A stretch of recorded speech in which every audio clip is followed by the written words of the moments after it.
The Blue Mountains has always been a haven for adventure since the original habitation of the area by the Darug and Gudangada people, and later by white Australian pioneers who ventured through the Blue Mountains from the coastline to create early settlements in central New South Wales. It exists today as one of the meccas of trail running in Australia and the home of many FKT courses, including Bruce's Walk, a course I'd intended not spending too much time on, but I've always found myself coming back to not only attempt in taking the overall FKT, but to learn more about who I am as a mountain ultra trail runner. Each endeavor of the track teaches me a new aspect of myself and what I am lacking in to become the runner and athlete I want to be. And after this attempt, my fourth attempt, I feel that I've found the essence of trail running, or at least what it means to me. Well, it's about just before 7:45 in the morning. Just travelled about an hour to get up here to Lawson Train Station, which is the start of Bruce's Walk from east to west. I should actually preface that Bruce's Walk is a little bit different in the modern age in comparison to 90 years ago when the track was created. It still exists that you can go all the way up to Blackheath.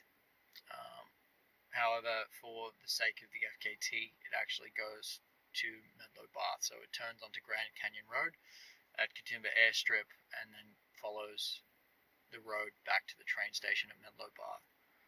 So it's a little bit shorter than what the original Bruce's Walk is. I've done east to west. This is my fourth attempt of trying to take the overall FKT for east to west. The origin of Bruce's Walk dates back to 1931, where its original use was a maintenance track for the power and transmission lines over the northern side of the Great Western Highway, stretching from Lawson to Blackheath in its entirety.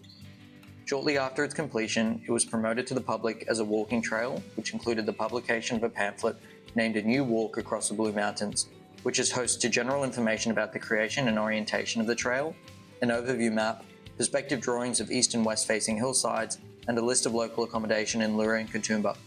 However, during and after World War II, the track would fall into disrepair due to national attention being diverted to the war itself and irregular use thereafter. It wasn't until 1980 where local resident Dick Rushton found a copy of the original pamphlet from the 1930s and set about clearing and marking the track, leading a party of fellow walkers in the section between Bullabarra and Wentworth Falls.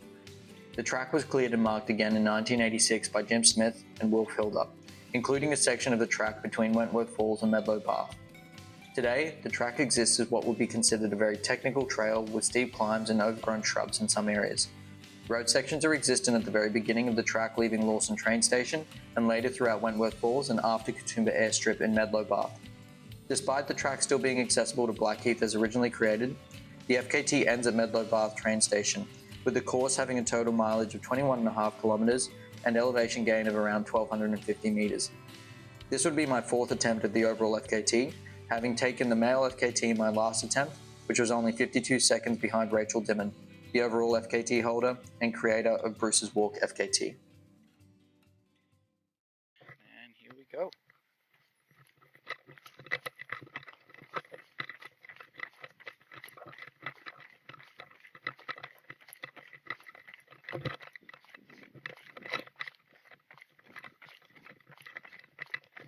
The first part of this is a lot of road, and the first 2-3 kilometres, and then we start to go into the creeks and the ravines of Bruce's Walk. Alright, just over 2 k's in, already done our first ravine. It's a good thing to know if you do plan out to do something like this. Having topographical maps, like what I got on my Chorus Apex 2 Pro, is a really good idea. The last 3 times I've done this, I've just done it with a breadcrumb map, and it's not enough. It really isn't. Having the full trail system and knowing what's there, super important. So just to give a little bit of perspective now that I'm slowing down a little bit here. Definitely a bit more overgrown than last time I was through here. Lots of ferns hanging over the trails. So where I just came down on the other side of this ravine, Definitely had to take it a bit slower, but I was a bit faster on the earlier sections of the course, so I think we're doing well for time for breaking the record for the east to west FKT. But yeah, definitely moving a bit slower on these uphills, which I anticipated. We've also had a bit of rain over the last couple of days, so it's been dry for 2 days, which is good, but a little bit slippery, as you just saw then. Yeah. When looking at the trails within the Blue Mountains, generally you can use the Great Western Highway to categorically split between northern and southern trails.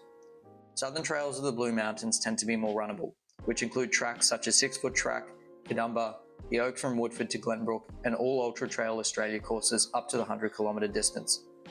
Northern trails, like Bruce's Walk, are far more technical and in sections unrunnable, including Perry's Lockdown, Blue Gum Swamp, and the Hounslow Classic course. You can see in this scene that Bruce's Walk is host to steep climbs, ladders, and even some Via Ferrata sections that you'll see later in this video. Southern trails tend to get far more foot traffic than north side, and because of this, trails like Bruce's Walk will only see a handful of people per year traverse it, leading it to become overgrown and even more difficult to run. Alright, I usually don't like filming when I really got to navigate, but just to give you an idea of what this trail is like, especially running in the downhill sections of the ravines, it's incredibly treacherous, is the least to say. Just bang my head on a branch. There's all these animal trails, goat trails that go off the side, or goat tracks I should say, so it can get very confusing. So if you are planning to do Bruce's Walk yourself, there are actually some trees on some of these technical sections that have a reflective square. Should be coming to one in a sec. Yeah, so you can see right there, you've got those reflective squares on the trees.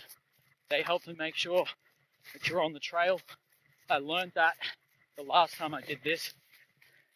So just keep an eye out for that, especially on these downhills where you are picking up a little bit more speed.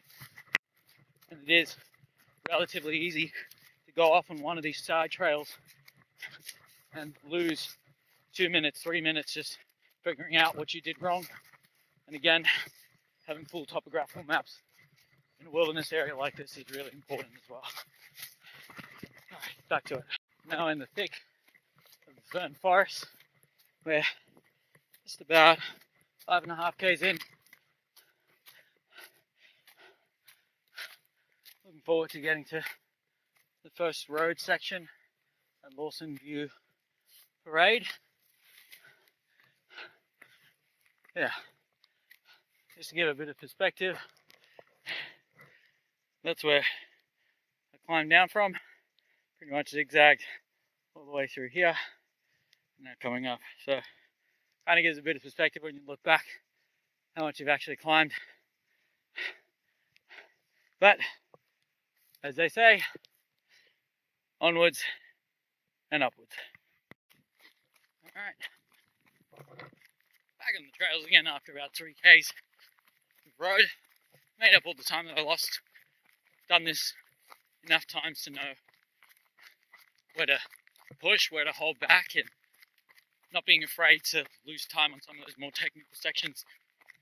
So, yeah, pretty much right back on schedule.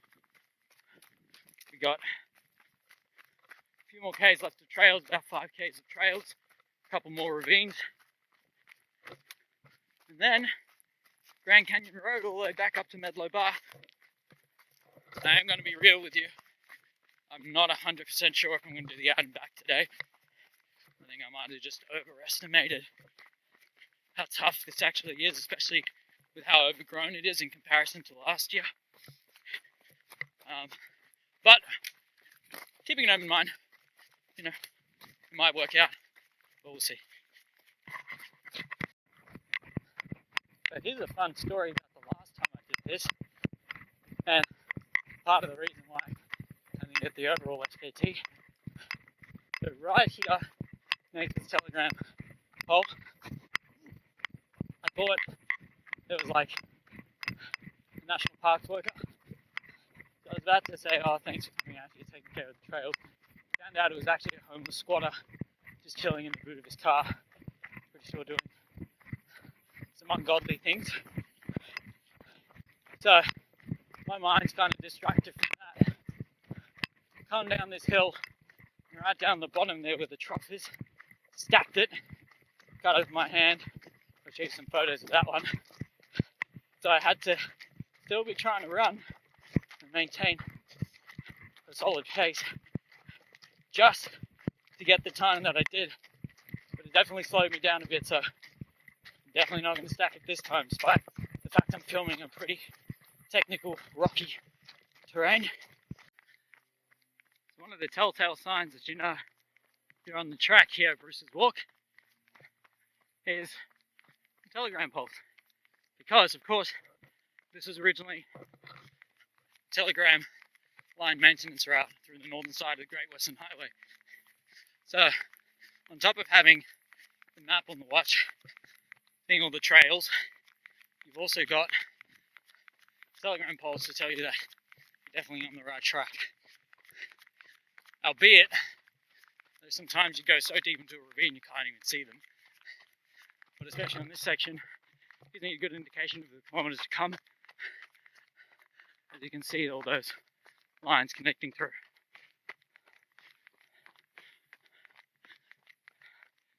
She's a beauty. What a view. One of the most gruesome hills in the course. This very slaty, rock, loose gravel, and steep. But this is the end of the second last ravine. Pretty much right on time to break the FKT. Just gotta keep pushing, keep trudging away, one step in front of the other. Gotta get out of this heat. Super exposed in this section. Coming into the last ravine, the hillside is so steep they've had to lodge via ferrata poles and other aids into the rock bed to assist walkers in this section. Via ferrata, which from Italian translates to iron path, can usually be found in steep alpine areas and in rock climbing, but is also often in trails such as this that change gradients suddenly. It was also coming down to this creek bed that I finally understood why I keep coming back to Bruce's Walk, why I didn't achieve the overall FKT initially and in the attempts thereafter, and most importantly, the essence of why I do this and consider myself a mountain ultra trail runner. And it's because trail running is not who you are when you can run. It's not about who you are when the trail is easy or runnable, or when you feel 100% and have a full training camp for a race or pursuing a challenge like an FKT. It was never about that for me. It's really about who I am when the odds are stacked against me, when the terrain is unrunnable and the pace slows right down on the steep climbs, descents, and technical sections. It's about how I overcome those adversities and still achieve what I set my mind to. And upon reflection, when I started attempting the Bruce's Walk FKT, I glorified who I was as a runner and underestimated how difficult Bruce's Walk is. And it showed me the truth in the harshest way possible, by making me return here 4 times until I got the point. And after this realization, I was overwhelmed with a sense of gratitude for what the track had taught me, because I wouldn't be half the runner I am now if I had just got it done and left a year and a half ago. I'm grateful for the humility it gave me and the way it put into perspective who I actually am as a runner, not who I think I am. And now that I'm humble enough to accept I'm only now ready to be the runner I need to be after all the attempts on this course, I believe who I am and who I think I am as a trail runner finally correlates after 4 years of doing this. As trail runners in the mountains, we tell ourselves that the mountains will beat us down if we don't give them the respect they deserve. And that's exactly what Bruce's Walk has done to me. Like the hammer is used to temper the steel of the sword, I have finally been shaped into the blade I need to be to conquer my dreams. At the end of this, even before I had completed this attempt, I was thankful I had returned to Bruce's Walk, just one last time. Well, we're just about to get onto Grand Canyon Road, the last section of this FKT. And it looks like we're going to set about a 3:12 to a 3:15 time, which is between a 5 to 8 minute improvement on my previous time. Alright, 21.4 K's done. Official time, 3 hours, 16 minutes, 4 seconds. There's the Medlow Bath train station sign. Oh, we did it. A year and a half of attempts, 4 attempts overall, and we finally got the overall FKT. I am absolutely stuffed, so I'm not going to be doing the west to east and out and back FKT today. I'm just super stoked that I was able to get this done in the time that I did. So, train from Medlow Bath back to the car at Lawson, drive home, and I think I'll do a debrief in the studio there. So we're a few days removed from the completion of Bruce's Walk, my 4th attempt. Didn't get a chance to debrief at home, which is fine. I just had a few things pop up over the weekend, so just coming to the store that I work at, Blue Mountains Running Co., a little bit earlier on this Monday morning, and just sort of decided to do a debrief here. And I think it's befitting to do it here in the store anyway, because the backdrop that's actually behind me here is Blue Gum Swamp, which is another prolific trail on the northern side of the Blue Mountains, or of the Great Western Highway in the Blue Mountains. And I think this again just sort of exemplifies like how rugged and savage northern trails are within the Blue Mountains. Whilst I've been reflecting over the weekend, the biggest takeaway is that I'm just incredibly grateful to have finally completed Bruce's Walk the way that I wanted to. I remember when I initially went out to set the FKT in June 2023, I did underestimate that trail. You know, on paper, it looked like there were some hard sections, but that it was pretty easy to sort of break that initial 3 hours and 19 minutes that Rachel Dimond had set. And I got my ass kicked. That's the plainest way that I can put it. I didn't even complete the track the first time that I did it. And then the second time I learned a little bit more, but I still was incredibly slow.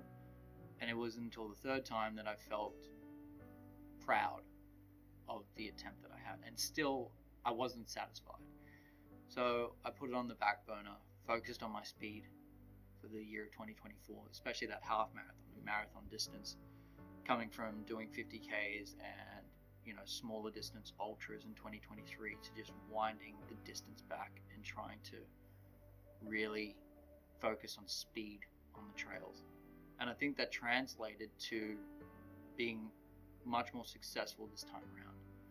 So playing into the fact that my legs were fatigued, but I was able to then pick up the speed on those runnable sections and run those runnable sections just that little bit faster than my last attempt, which improved my overall time by 4 minutes. I don't think I'd have the same level of gratitude, or I have the same level of experience just being one and done with the track. I think if I'd just gone in and got the FKT and walked out, I wouldn't have the abundance of experience as a runner that I have now. And I'm just grateful for that. I'm grateful that I got my ass kicked. I'm grateful that it took me all these attempts. I'm grateful that I put things on the back burner because it's more rewarding. It's like I get to sort of revel in the success of it. And I don't like filming. I don't really like doing this. This is the first time I've ever done, filming of myself. But I think I respect the track so much that I want people to know about the existence of Bruce's Walk. I want people to know how savage it is. I want people to know how overgrown and how difficult it is to run. And I hope that there's somebody that's watching this video that says, I'm going to go and explore Bruce's Walk. I hope there's somebody that watches this video that decides, I'm going to go further. I'm going to go up to Blackheath. I hope there's somebody that watches this video that says, I want to break Lex's time. I really do. And I think that's the whole underlying reason why I made this video in the first place.